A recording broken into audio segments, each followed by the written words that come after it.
আসসালামু আলাইকুম। আমার চ্যানেলে তোমাদের সবাইকে আরও একবার ওয়েলকাম জানিয়ে আজকের ভিডিওটি শুরু করছি। কাছে এবং দূরে যেখান থেকেই আমার ভিডিওটি দেখছো, আশা করছি আল্লাহ তাআলার অশেষ রহমতে সবাই খুব ভালো আছো। আলহামদুলিল্লাহ, আমরা অনেক ভালো আছি।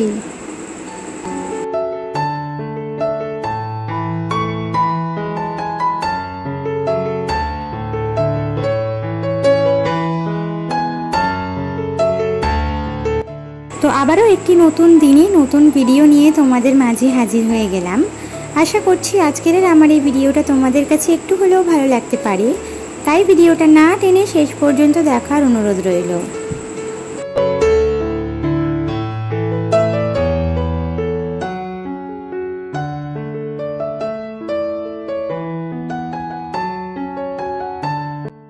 তো সকাল সকাল উঠে অনেকটা কাজ আমি সেরে ফেলেছি। আজকের আবার হাজব্যান্ড কাজে যাননি, কারণ দুপুরে কাজে যাবেন না, যাবেন সে দুপুরে খাওয়া দাওয়ার পর। আসলে আজকের ভোটের দিন, তো সে কারণে একবেলা আর কি ছুটি হয়ে গেছে, ভোট দিতে যাবে বলে তো ওস্তাগারি ছুটিটা দিয়েছেন।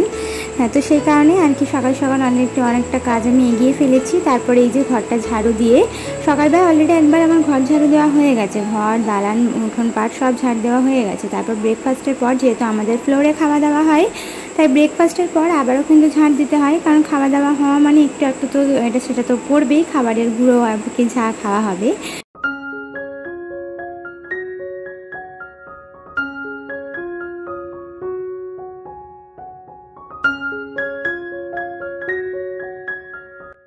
তো কাজগুলো করার পরেও দেখলাম হাতে কিছুটা পরিমাণে আমার সময় রয়েছে, তো সেই সময়টা নষ্ট না করে ভাবলাম চট করে আর কি ঘরের ফার্নিচারগুলো ক্লিন করে নেওয়া যাক, যেটা আমি সন্ধ্যেবেলার সময়ে বেশিরভাগ ক্ষেত্রে করে থাকি, কারণ সকাল দিকে তেমন একটা সময় আমি পাই না। যখন সময় পাই, মানে দু একদিন ছাড়া ছাড়া যখনই আমি সকাল দিকে সময়টা পাই, সকাল দিকে ক্লিন করি, না হলে সন্ধ্যেবেলা তো আমাকে করতেই হয়। তো সে কারণে আজকের সকালবেলায় সময় পেয়েছি, তাই ভাবলাম সকালবেলাটা একটু সবগুলো আগে ক্লিন করে নেওয়া যাক। ওই ঘরের ফার্নিচারগুলো ক্লিন না থাকলে কিন্তু একদমই ভালো লাগে না দেখতে। যে কোনো জিনিসে যখন হাত দেবো, জিনিসের দিকে চোখ যাবে, সেই জিনিসটার দিকে ধুলোটাই আগে চোখে পড়বে যে কেমন একটা লাগছে, তো কেমন একটা ভাব হয়। তো সেই কারণে আর কি সব থেকে প্রথমে এগুলোকে ক্লিন না করলে মনের মধ্যে আমার কোনো রকম কোনো শান্তিই কাজ করে না।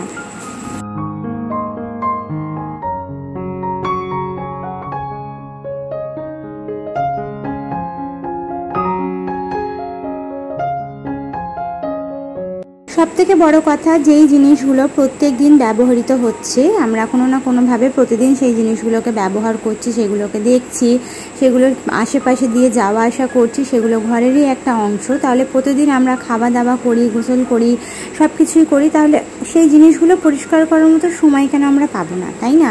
আমাদের নিজেদের এটা ভেবে নিতে হবে যে প্রতিদিন খাওয়ার জন্য আমরা যেমন সময় বের করে নিচ্ছি, গোসল করার জন্য যেমন সময় বের করে নিচ্ছি, এটা তো প্রতিদিনেরই আমাদের একটা রুটিন, যেটা করতেই হবে। তো ঠিক সেই রুটিনের মধ্যে যখনই আমরা এটা ইনক্লুড করে নিতে পারবো যে ক্লিনিং করাটাও কিন্তু একটা রুটিন, সেটা সকালবেলা হোক বা সন্ধ্যেবেলা হোক, ঠিক যখন সময় পাবো তখন করব, সময়টা নষ্ট করব না, সময়ের মূল্য কিন্তু অনেক বেশি।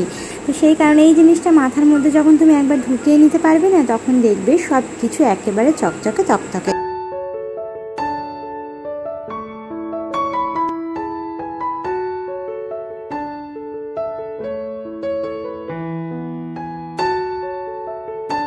ঘরের কাজ কমপ্লিট করে চলে এলাম এবারে বাইরের দিকে।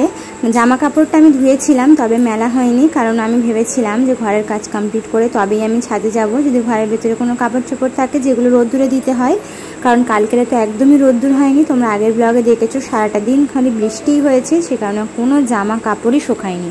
দেখতে পাচ্ছ সব জামা কাপড় আর কি পেন্ডিংয়ে রয়েছে। তো যে সব জামা কাপড়গুলো নিয়ে, সাথে আজকের যে জামা কাপড়গুলো ধুয়ে দিয়েছি সেগুলো নিয়ে চলে যাব সোজা ছাদে গিয়ে, কিন্তু সমস্ত জামা কাপড়গুলো এখন রোদ্দুরে দিয়ে দেবো। তো একবারই কাজটা মিটিয়ে নেব, কারণ বারবার ওপর নিচ করতে কারোরই ভালো লাগে না, ছাদের ওপর তো বিশেষ করে। তো আমি এখানে আগের দিনের জামা কাপড়, আজকের জামা কাপড় সবগুলো একসাথে মেলে দেবো, সেই সাথে মুরগিদেরও খাবার দিয়ে দেবো, মানে একসাথে আর কি কতগুলো কাজ নিয়ে এসেছি দেখেছো। তো যাই হোক, এইভাবে বুদ্ধি করে কাজ করলে যে কোনো কাজ কিন্তু অল্প সময়ের মধ্যে আর খুব কম পরিশ্রমেও করা যায়। তো আমিও কিন্তু সেই চেষ্টাটাই করি, যেন ছাদের মধ্যে যখনই আমি আসবো অনেকগুলো কাজ একসাথে করব, সাথে মুরগিদেরও খাবার দিতে আসবো, সাথে মানে আলাদাভাবে আর কি আমাকে আসতে না হয়। সে কারণে মুরগিদের খাবারটা তো ছাদের মধ্যেই রেখে দেওয়া হয় কৌটোই করে। ওরা কিন্তু রেশন থেকে যে আটাটা দেওয়া হয় সেই আটাটাও খায়, ভাত যদি বেঁচে যায় ভাতও দেওয়া হয়, বা কোনো সময় হয়তো ইচ্ছা করে ওদের একটু ভাত দেওয়া হয়। ওরা ভাতটা খেতে ভালোবাসে। স্কুল থেকে যে ভাত দেওয়া হয়, খিচুড়ি দেওয়া হয়, সেগুলো তো মুরগিরা খায়, আমরা তো খুব একটা খাই না। তো যাই হোক, এখানে কিন্তু ঝটঝট করে এখানে জামা কাপড়গুলো মেলে দিলাম। আর এখানে ঝড় বৃষ্টি হওয়ার কারণে এখানে ছাদে যে প্লাস্টিকটা দেওয়া ছিল একেবারে ছিঁড়ে গেছে, মানে একেবারে ছিঁড়ে গেছে। তো সেটা আর কি দড়ির মধ্যে আটকে গেছিলো, সেটাকে ছাড়িয়ে নিলাম। আর এই যে মুরগিদের খাবার দিয়ে তারপরে একেবারে আমি নিচে যাব, তাহলে বারবার আর আমাকে আসতে হবে না।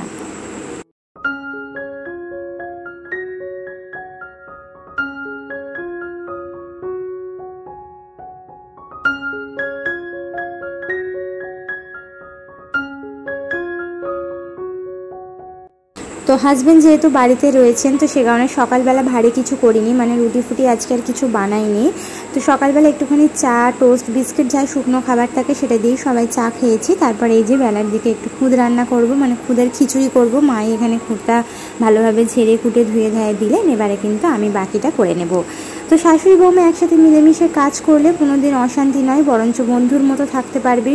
ভালো, মানে জায়গাটা এত সুন্দর হয়ে যাবে, তোমার মনে হবে মানে শ্বশুরবাড়ি থেকে তোমার কোথাও যেতে ইচ্ছেই করবে না। তো এই কথাটা মনে পড়ে তোমাদের একটা কথা বলে আমার অনেক দিদিবোনেরা কমেন্ট করে যে তুমি বাপের বাড়ি যাও না কেন, বা তুমি কোথাও যাও না কেন। দেখো, আমার এই যে ইউটিউব প্ল্যাটফর্মটা আমি এমনভাবে নিয়ে নিয়েছি, এটা হচ্ছে আমার একটা কাজের জায়গা। আমি যদি কোথাও যাই, আমার মনে হয় না আমার এই সারাদিনের রুটিনটা গুলিয়ে যায়, বা সংসারের কাজ অনেক বেশি পড়ে যায়, সেগুলো করতে করতে আমার আর ইউটিউবকে সময় দেওয়া হয় না। সেই কারণে আমি এখান থেকে কোথাও যেতে চাই না। আর আমার সংসারটাকে আমি এত পরিমাণে ভালোবাসি যে এখান থেকে কিছুক্ষণ মানে বাপের বাড়ি গিয়ে থাকতে ইচ্ছেই করে না, এখানেই আমার থাকতে ইচ্ছে করে। বিশ্বাস করো, জানি না তোমাদের কার কার কী ওপিনিয়ন, বাট আমার কিন্তু এটা বলতে পারো, আমার শ্বশুরবাড়িতে আমার ভীষণ থাকতে ভালো লাগে। জানো তো, অনেকে বলে যে বাপের বাড়িতে আরাম, আমার আরাম নেই এমন বলবো না, অবশ্যই আমারও আরাম আছে। তবে আমার মনে হয় শ্বশুরবাড়িতে আমার এই সংসারের কাজ, এই প্রতিদিনের আমার এই যে রুটিন, এই ইউটিউব, এইগুলোই যেন আমার একটা জীবন হয়ে গেছে। এগুলো থেকে যেন আমার বেরোতে ইচ্ছেই করে না, জানো তো। তো ঈদের সময় এবছরে তোমরা দেখেছো, ঈদেতেও আমি তেমন একটা কোথাও ঘুরতে যাইনি। ইচ্ছে ছিল খুব অনেক জায়গায় ঘুরতে যাব, মানে ঈদের আগে অনেক ভাবনা চিন্তা করেছিলাম, বাট ঈদের পর না আর ইচ্ছে করলো না বেরোতে, জানো তো। মনে হলো যে না, থাক। মা দু এক জায়গায় জাস্ট গিয়েছি, আমার শাশুড়ি মায়ের সঙ্গে গেছি, আমার শাশুড়ি মায়ের বাপের বাড়িতে গেছিলাম, যেটা তো তোমরা দেখেছো। আর এই বকরি ঈদের পরেতে আর কি আমার শাশুড়ি মায়ের ছোটো বোনের বাড়ি যাব বাটাতে, তোমাদের সাথে অবশ্যই সেই ব্লগটা শেয়ার করব। তোমরা কিন্তু সেই ব্লগটা দেখতে হলে আমার চ্যানেলটাকে অবশ্যই সাবস্ক্রাইব করে রেখে দেবে।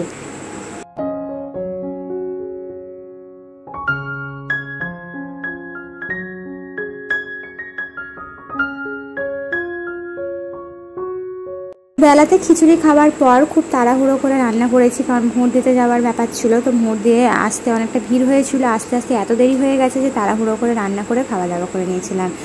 পটল, কড়াই, আলু, বেগুন সব কিছু একসাথে চচ্চড়ি করেছিলাম সয়াবিন দিয়ে, আর সেই সাথে কিন্তু উচ্ছে ছিল, মানে গাছের করলা, মাছের ডিম ভাজা ছিল না আগের দিনে, সেটা দিয়ে আর কি চচ্চড়ি করে নিয়েছিলাম। তো এইভাবে কিন্তু আজকে দুটো রেসিপি দিয়ে দুপুরে খাওয়া দাওয়া করে বিকেলবেলা মেয়েকে নিয়ে ছাদে চলে এসেছি। তো ওর একটু হাঁটাও হয়, বাচ্চাদের কিন্তু এইভাবে হাঁটাহাঁটি করাটা একদম, মানে খেলাধুলো করা সারাদিন তো ঘরের মধ্যে দৌড়োদৌড়ি করছে, তবে ছাদের মধ্যে একটু বাইরের যে আবহাওয়া বা বাইরের যে একটু হাওয়া, সেটা ওকে খাওয়ানোর জন্য ছাদে এলাম। বিকেল দিকে আমাদের রাস্তার দিকে একটু বার হই, তো একটু ছাদে এসেছিলাম, ভাবলাম জামা কাপড়গুলো তোলা হয়ে যাবে, আর আমার মেয়েরও একটু হাঁটাহাঁটি হয়ে যাবে, মুরগিদের সঙ্গে খেলা হয়ে যাবে। ও না মুরগিদেরকে ধরতে ভীষণ ভালোবাসে, যেটা তোমরা দেখে বুঝতেই পেরে গেছো। তো জামা কাপড়গুলো সব তুলে আনলাম, সব শুকিয়ে গেছিলো, কিছু কিছু ভিজে ছিল, সেগুলো মেলে দিয়েছি ঘরে ওই যে সিঁড়ির নিচে দড়িতে। আর বাকিগুলো এই যে অনেকটা কাপড় বেরিয়ে গেছে, যেহেতু কালকের আর কি রোদ্দুর বেরোয়নি, তো তাই অনেক কাপড় হয়ে গেছে। তো সেইগুলোকে এখন এই যে ঝট করে গুছিয়ে নিচ্ছে, আর মেয়ে এখানেই ঘুরঘুর করছে, দেখে বুঝতেই পারছো, ঘোরাঘুরি করছে। তো এই যে এখন কিন্তু সন্ধে হয়ে গেছে, সন্ধে ঠিক 6:30টার মতো বাজে। তো মানে বিকেলে দুপুরে খাওয়া দাওয়া করার পর একটু মেয়েকে নিয়ে ঘুমিয়ে পড়েছিলাম, আর ঠান্ডা ঠান্ডা আবহাওয়া এখনও কিন্তু রয়েছে, তাই একটু না বিকেল দিকে ঘুমালে না রাত্রে আবার জাগতে পারি না, রাত্রে তো ফোনের এডিটিংয়ের জন্য আমাকে অনেকটা জাগতে হয়। তাই দুপুরের পরে খাওয়া দাওয়া করে একটুখানি রেস্ট না করলে রাত্রেবেলা আবার খুব কষ্ট হয়, মাথা যন্ত্রণা হয়। তো সেই কারণে আর কি দুপুরে মেয়ে ঘুমানোর সাথে একটু চেষ্টা করি নিজেও 1 ঘন্টা হলেও ঘুমিয়ে বা রেস্ট করতে। তো যাই হোক, এখানে ঝট করে জামা কাপড়গুলো গুছিয়ে নিলাম সন্ধেবেলায়। এখন জামা কাপড়ের সাথে সাথে এখানে আমার গ্যাস ওভেনের নিচে যে আর কি আমি একটা চালের বস্তা থাকে না, খুব সুন্দরভাবে সাইড দিয়ে স্টিচ করে বিছিয়ে রেখেছিলাম, সেটাকেও ধুয়ে দিয়েছিলাম, সেটাকেও লাগিয়ে নেবো। নিয়ে সন্ধ্যেবেলা আর কি যেমন চা করব, করে একটু চা পানি খাবো, তারপরে এডিটিংয়ে বসে যাব, মাও বাড়িতে আছে। হ্যাঁ, তো এইভাবেই কিন্তু আজকের সারাটা দিন আমি কাটালাম এদিক ওদিক করতে, এদিকে কাজ করতে।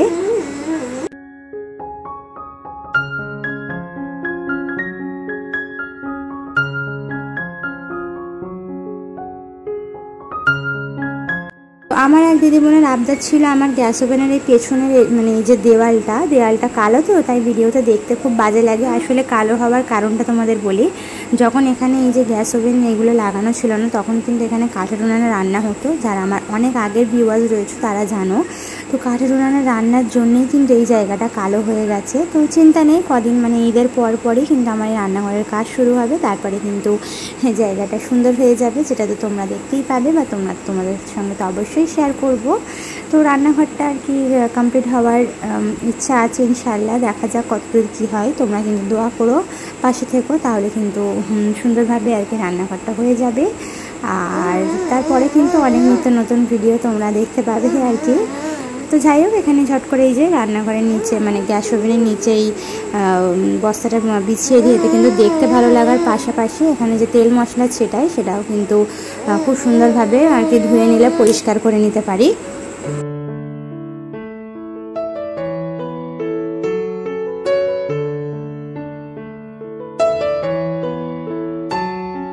তো যাই হোক, এখানে এই যে গ্যাস ওভেন ক্লিন করা দিয়েই আজকের ভিডিওটা শেষ করবো। তোমাদের কাছে আজকের এই ব্লগটা কেমন লাগলো কমেন্ট করে জানাতে ভুলো না। তো এই বলেই আজকে বিদায় নিচ্ছি, আশা করছি পরের পর্যন্ত তোমরা সবাই সুস্থ থাকবে, ভালো থাকবে। আল্লাহ হাফিজ, আসসালামু আলাইকুম।